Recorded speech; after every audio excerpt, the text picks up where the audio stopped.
We're hearing from some parents who are curious about the phased reopen of the economy and childcare for kids who are too old for daycare but too young to be by themselves. What's going to happen for those families who've got those, 8 to 11-year-olds who can't stay home by themselves and the parents have to go back to work at some point? So the question is really about a lot of the kids that are too old for childcare but too young to stay by themselves. I'm going to take a step back and give you a bigger answer. One of my biggest concerns, what we're dealing with now and trying to plan for the future, not just in terms of how we open schools and what that looks like, is that with all the success we've had of remote learning, there's a lot of kids falling through the cracks. There just are. Less in New Hampshire probably than any other state, but one is too many. All right? It's one of those issues where you just say one is too many. And so maybe it's the certain special ed services. We have a lot out there, but there are certain districts that are having trouble doing that. And that's understandable. Remote learning is a very different setup. Sometimes it requires a parent bringing a child into a facility, and maybe that parent is working, and so that child can't get those services as, they might be being provided, but, we can't physically get there. Sometimes those services translate online or over a Skype, maybe. Sometimes they don't. Sometimes, especially for occupational therapy, the OTs and the physical therapists that are often required for a lot of those services. My fear is that you have a lot of kids falling through the cracks. Combined with that is the issues of mental health.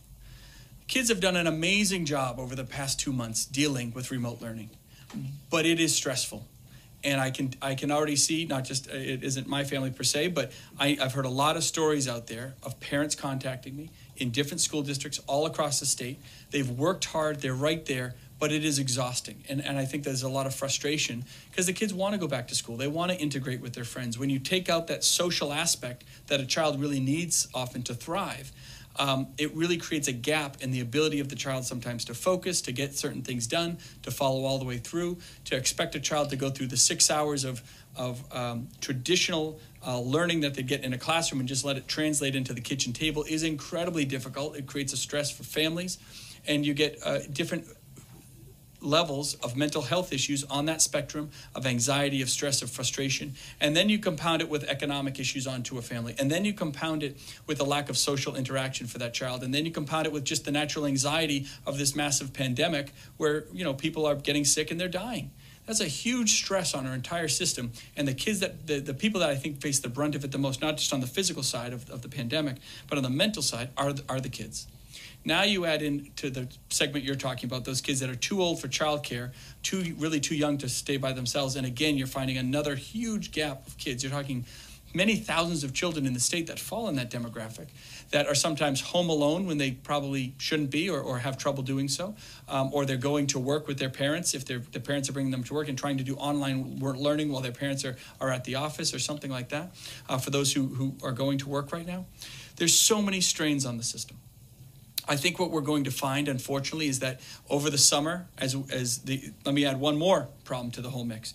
Now you have a lot of kids who rely on summer programs. Maybe there's summer camps, the Boys and Girls Club programs. How do you actually implement those without getting massive transmissivity of the virus?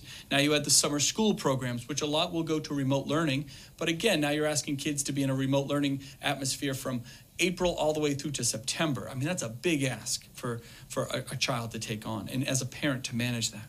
So the compounding effects of all of this are absolutely huge.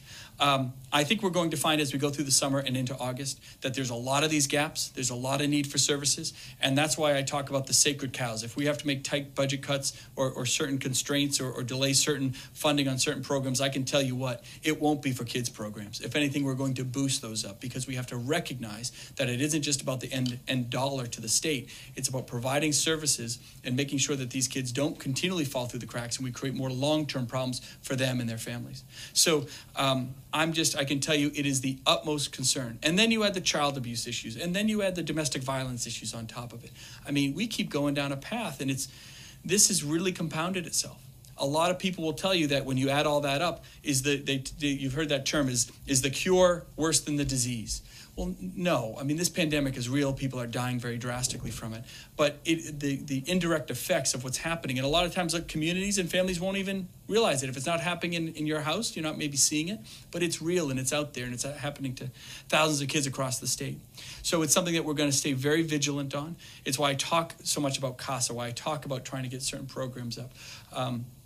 We're talking, we've been able to maintain a lot of our child care centers, maybe about a third or more of them, with the additional stimulus dollars we've put into the system. But we need more, frankly. We need to expand their opportunities. We've allowed businesses to create their own child care programs within their business entities, so kids can come to work, to give parents a little more flexibility and a little more comfort that their kids aren't just going to be staying at home when they probably shouldn't be.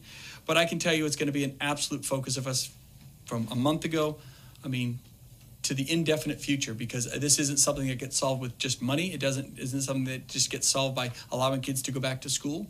There's a lot of pieces of this puzzle that have to be put together to make sure that all of these kids that have fallen through the cracks are accounted for. And it's our job to make sure we account for everyone.